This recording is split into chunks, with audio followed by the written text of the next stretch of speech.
Con más información aquí en Exitosa, te escucha por Exitosa, la voz de las madres del Perú. Y hemos hablado del tema político, lo dejamos en stand-by por un rato para enfocarnos en la salud pública, y es que el MINSA lanzó una alerta epidemiológica por la hepatitis aguda grave en niños. Si bien es cierto, no hay casos todavía confirmados, pero es importante tomar la prevención y tener un plan de contingencia frente a eso. Y además, Pedro, de que ya los adultos mayores de 50 años que ya hayan pasado 5 meses de su tercera dosis, le toca la cuarta dosis, están yendo realmente a vacunarse. No, está vacío. Están vacíos los centros de vacunación, los niños tampoco están recibiendo las vacunas que le corresponden, del VPH, de la influenza. De verdad no que hay que hacer una estrategia, pero claro, ya. A nivel nacional, Katiuska, no se alcanzó un buen nivel de vacunación con los mayores de 70 años respecto a la dosis de refuerzo, la cuarta dosis de refuerzo contra el COVID-19.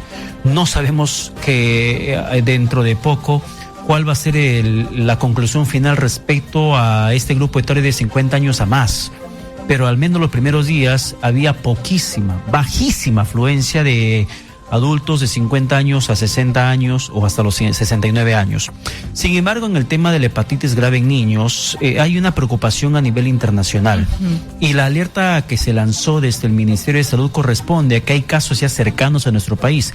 En Argentina se han confirmado algunos casos. Entonces, el Sistema Sanitario Nacional se encuentra en plena alerta para poder actuar inmediatamente se conozca de algún caso sospechoso, posible, confirmado, dentro de nuestro país, y que termina siendo una situación bastante inusual al estar básicamente incidiendo en la población infantil a nivel global. Así es, yo estoy buscando información, lamentablemente los medios peruanos o el MINSA no nos dice cuál sería la causa, pero sí tengo una información de otro medio, cuáles son los síntomas de la hepatitis aguda notificados: ojos amarillos, agrandamiento del hígado, encefalopatía y síntomas gastrointestinales. Pero qué mejor que nuestro invitado para que nos explique esto y que los padres de familia estén alertas.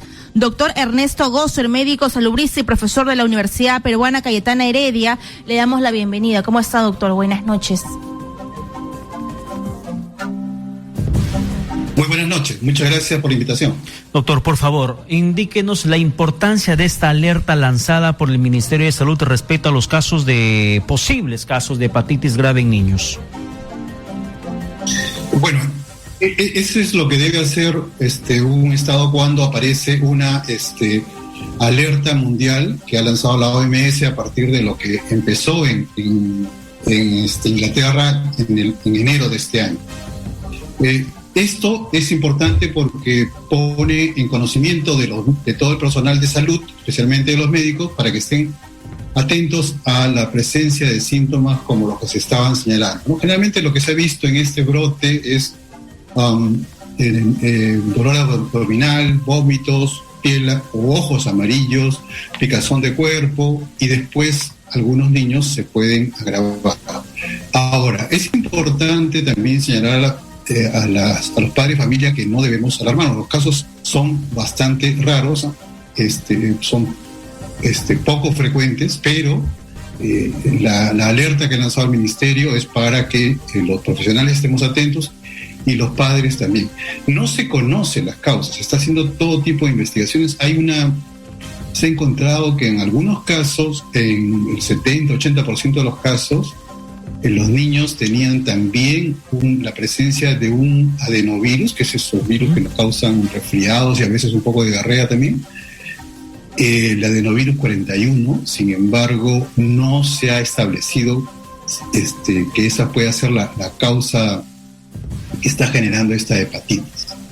Todavía no está confirmada que sea esa la causa y se está investigando, pero no lo sabemos. Entonces es importante también que conozcamos que hay cosas que no podemos todavía conocer cuál es la causa. Sin embargo, hay cosas que podemos decir para que los padres de familia puedan cuidar a sus niños, ¿no? Muy bien, y por favor, ¿cuáles son las recomendaciones que usted nos puede brindar? Porque los padres de familia están preocupados y hay casos en Argentina, en Puerto Rico, y es una alerta epidemiológica mundial. ¿Cuáles son sus principales consejos? Mire, como todavía no sabemos la causa exacta, lo que sí está relacionado con una transmisión de ese tipo, si fuera viral, es la transmisión a través de los objetos contaminados. Por eso, una de las cosas que ya todos la utilizamos, pero digo la mayoría, que es el lavado de manos, la higiene en el hogar, es una de las más importantes que debemos ya implementar, ¿no? Pero yo quisiera remarcar que no es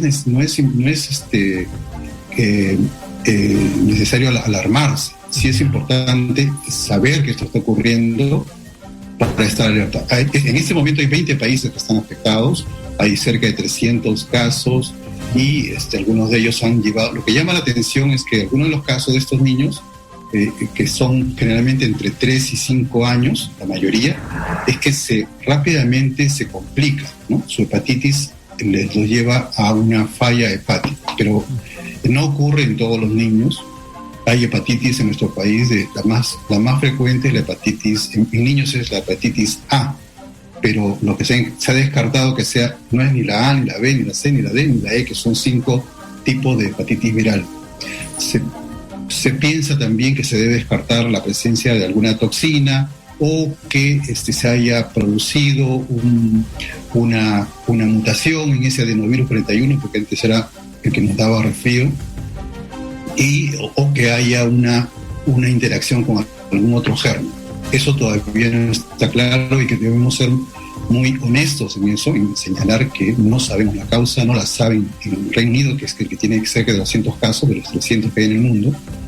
Y lo que tenemos ahora es lavado de manos, limpieza y mantenerse al tanto de lo que va apareciendo. Doctor Gosser, pero a ver, un poco más para precisar y dar tranquilidad a los padres de familia, porque en esos tiempos de COVID-19, de otros problemas de salud que puedan surgir, aparece ese tema de la hepatitis aguda grave en niños. ¿Cuáles son las mayores complicaciones que podría darse de forma aislada, como menciona usted? Claro, hay casos a nivel global, pero ¿cuáles son esas mayores complicaciones que podrían presentarse en cuanto se presente este virus dentro de un niño? Bueno, en los casos que se han presentado en Reino Unido son los que están más estudiados, ¿no? Y en Estados Unidos también.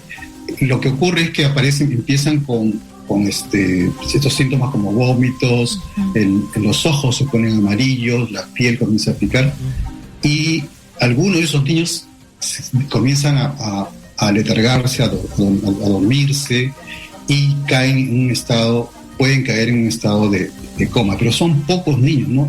Nuevamente quiero remarcar que no debemos alarmarnos, no es algo que, como el COVID, que sí estuvimos levantando la voz para hacer conocer cuáles sean las formas de prevención.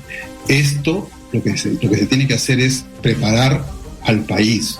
Por eso que el Ministerio, cumpliendo con su deber, ha llamado a que los médicos identifiquen esto. Entonces, estos niños pueden llegar a UCI y pueden necesitar, incluso, ha habido nuevamente en Reino Unido, el 10% de los casos han tenido necesidad de hacer trasplante de hígado. Y se puede hacer trasplante incluso en vivo, ¿no? O sea, una persona que está viva, generalmente un familiar, los padres o hermanos pueden donar un pedazo del hígado, porque el hígado es un órgano que es muy, muy noble, que puede crecer. Un pedazo puede trasplantado a un niño puede crecer rápidamente.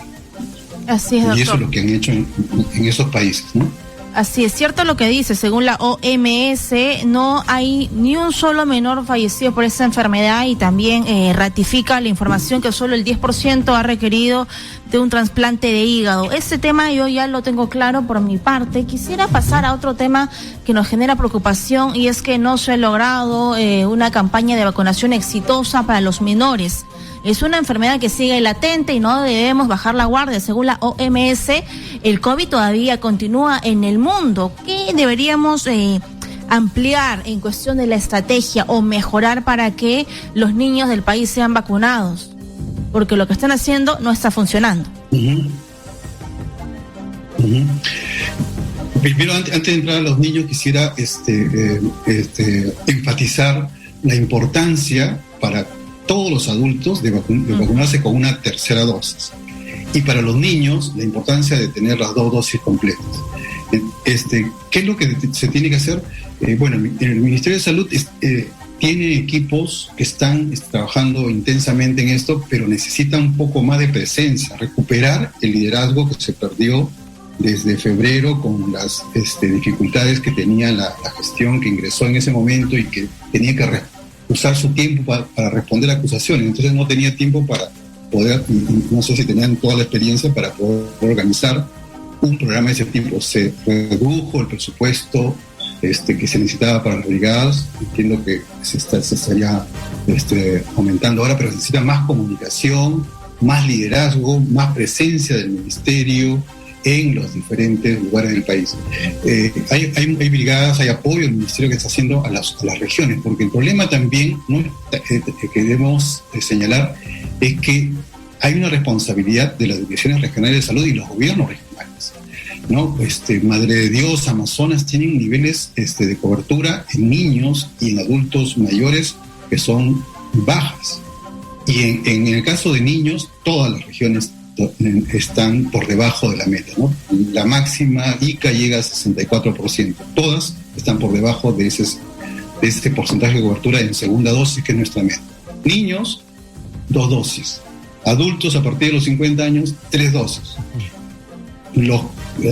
Ahora ya también el Ministerio ha aprobado que se vacunen con la 4ª dosis, pero recordar, niños 2 dosis, adultos mayores 3 dosis, eso es lo esencial que necesitamos para que una eventual cuarta ola, ahora mismo en Sudáfrica está apareciendo la 5ª ola. Yeah. Y es una subvariante del Omicron. Entonces, esto no ha terminado, como usted decía, señor Paredes, no ha terminado. Pero ahora, doctor Gosser, para ir cerrando, dentro de lo que significa el COVID-19, con estas subvariantes de la Omicron o estos sublinajes, ¿se podría estar hablando que nos encontramos ya entrando al epílogo de la pandemia? ¿Podríamos estar mencionando que quizás a finales de este año o inicios del próximo, o quizá ojalá fuera antes, ya dejaríamos de vivir una pandemia como tal, sino que la humanidad tendría, y al menos aquí en el Perú, adecuarse a la existencia de este virus, coexistir con este virus como si fuera una enfermedad más en la lista? Si estuviéramos ante una pandemia de influenza, yo le podría hacer una estimación que podría ser más o menos razonable, pero como hemos aprendido con esta pandemia del COVID, producido por el virus del SARS-CoV-2, este virus ha tenido la capacidad de cambiar tanto que no es posible predecir. Sin embargo, en algún momento, yo espero que en el mediano plazo, son 6 meses, 1 año, entremos en una fase en la que podamos convivir de manera más tranquila. En este momento, por ejemplo, en nuestro país y en varios países de la región, la incidencia se ha reducido. Eso significa que podemos hacer más actividades, pero en los espacios cerrados debemos mantener las medidas que ya todos conocen. Entonces, ¿cuándo vamos a pasar a una fase en la que podamos convivir? O sea, lo que se está mencionando, una endemia, que va a ser como otras enfermedades, que no quiere decir que no sea importante, sino que ya no vamos a estar con tantas restricciones. Eso todavía no se puede decir. Yo no le podría decir, porque por lo menos en mi caso no sería honesto de señalar algo que no conozco. Bien, y nadie muchas conoce hasta ahora. gracias. Bien, gracias. El doctor Ernesto Gosser, médico salubrista y profesor de la Universidad Peruana Cayetano Heredia, conectados con nosotros. Y hemos escuchado lo que dice el doctor Gosser, hemos escuchado en el primer bloque a los dos congresistas de APP y de Perú Libre. Ahora queremos conocer lo que opina usted frente a esta coyuntura política, lo que se nos viene, interpelaciones, esta alerta epidemiológica de hepatitis aguda en niños, a los números 251-9422 y el 467-4499. Pero como dijo el doctor Gosser, mantener la calma respecto al tema de hepatitis graves aguda en niños.